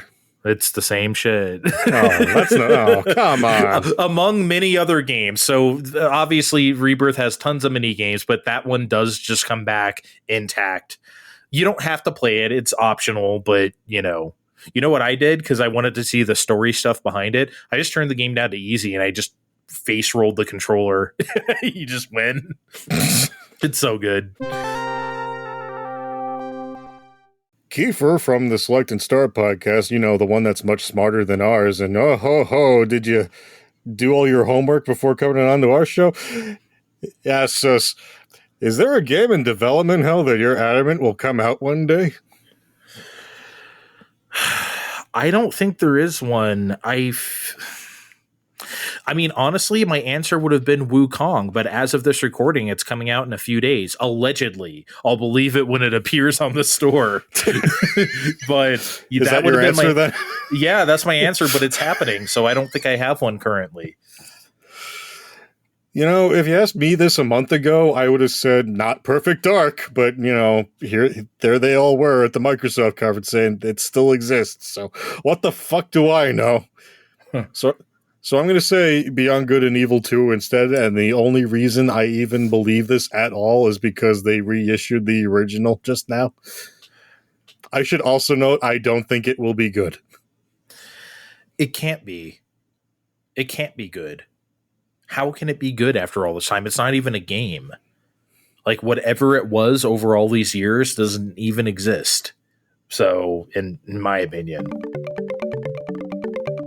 John from the Extra Napkins podcast, aka Bernie Lomax on Blue Sky, asks us, in the tradition of games like Yo Noid, Cool Spot, and Mick Kids, what modern day food item, brand, or mascot would make the best shameless promotional video game?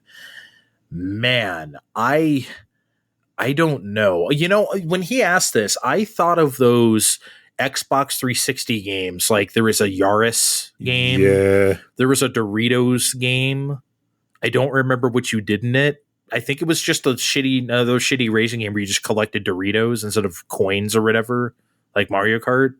Yeah, Yaris was the free one where you drove a futuristic Yaris instead of, driving a Yaris.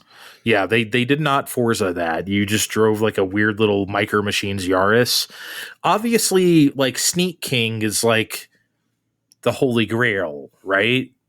If you can call it that. I think I wouldn't call it a grail in the way other people shop for it. I think you can get it for $10 on eBay.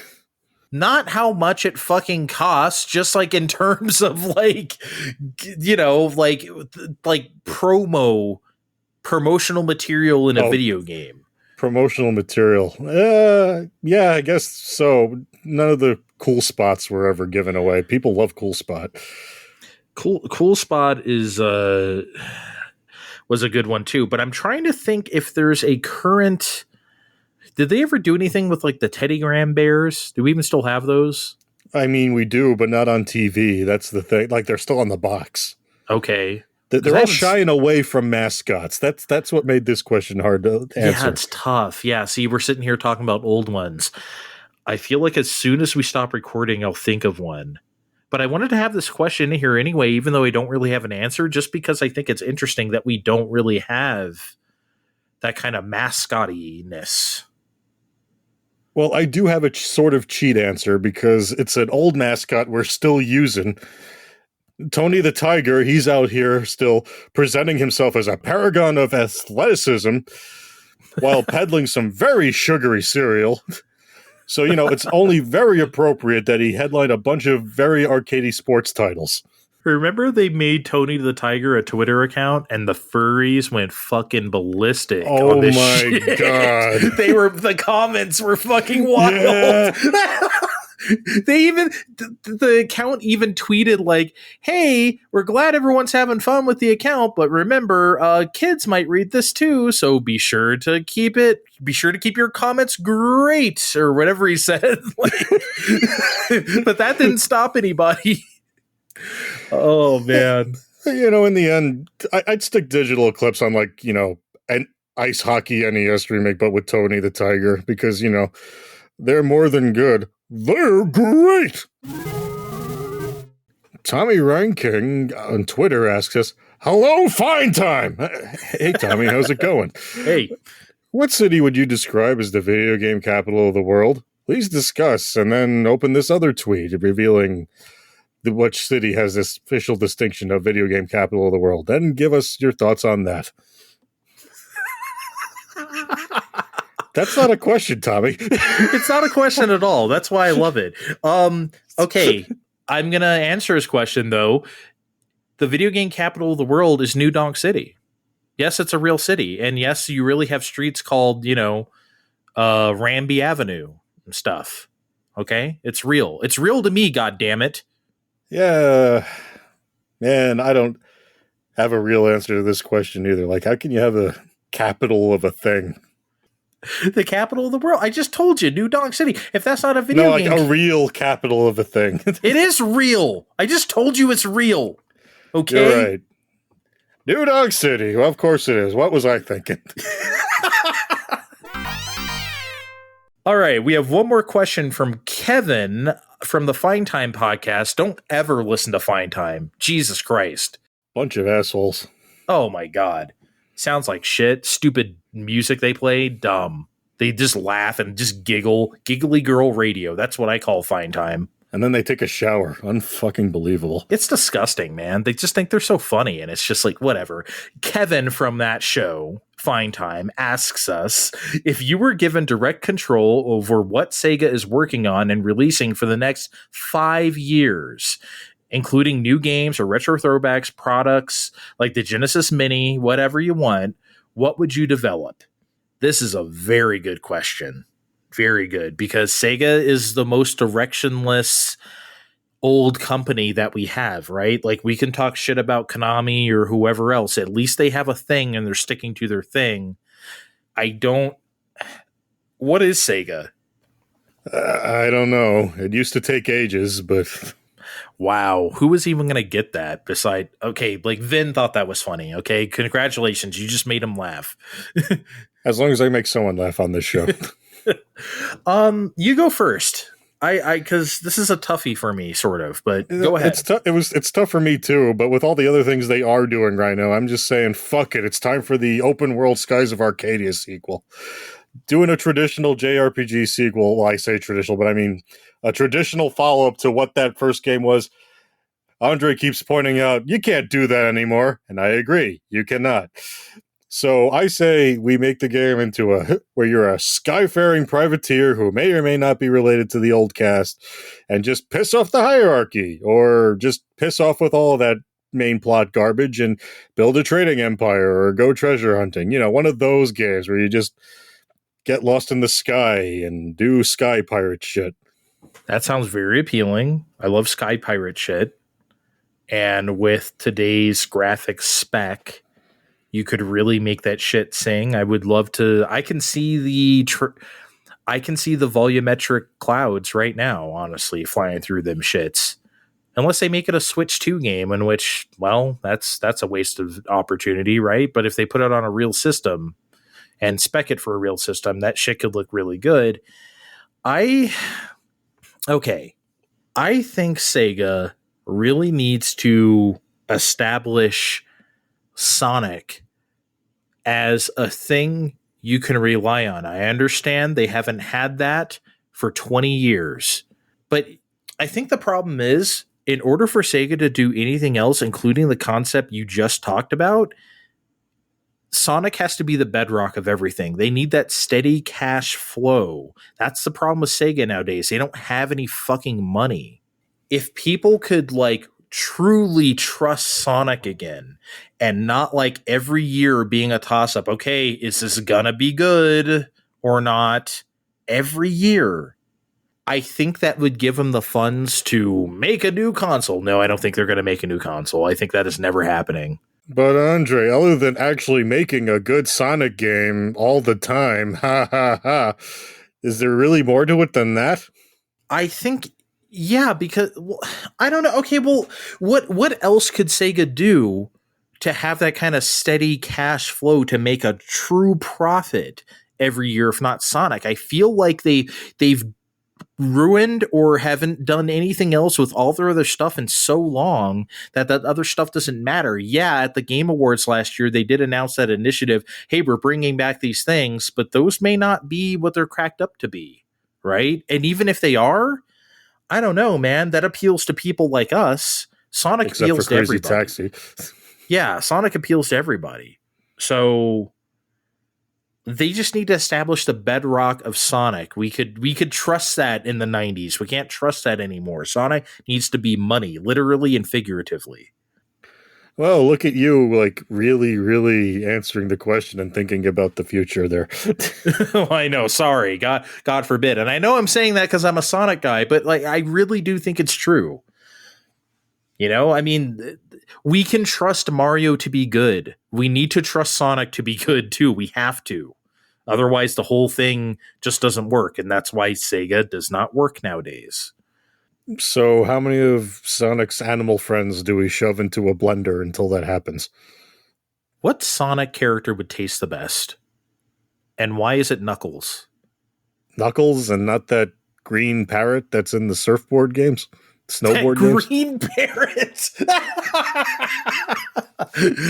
Sonic fans are mad at you, boy. Let me tell you. Yeah, come at me, Sonic fans, all of you. Andre already just said, all those games aren't so great. You think I played all of them? You clearly not. Oh man. Read the parrot. On that note, I think we should get the fuck out of here. We said enough. Thanks for joining us for this nice mailbag, everybody. The summer mailbag. Sorry you've had another lazy summer show, but hey, that's July and August, right? There isn't much coming out, but around the corner here, God, what do we have at the end of the month, Steve? We have Emio, the Smiling Man, Famicom Detective Club, and Visions of Mana. Holy shit. I mean, obviously, yeah, but isn't Gamescom soon? Oh, man, we'll see. Oh, yeah, Gamescom. Hopefully, usually something cool happens there. Something to chew on. I sure hope so, for the sake of the topics. An hour and 45 minutes on Gamescom 2024. Next big deal. Check the description of this podcast so you know where to find us on social media. We'll see you next time. Bye. We'll catch you next time. This has been Fine Time.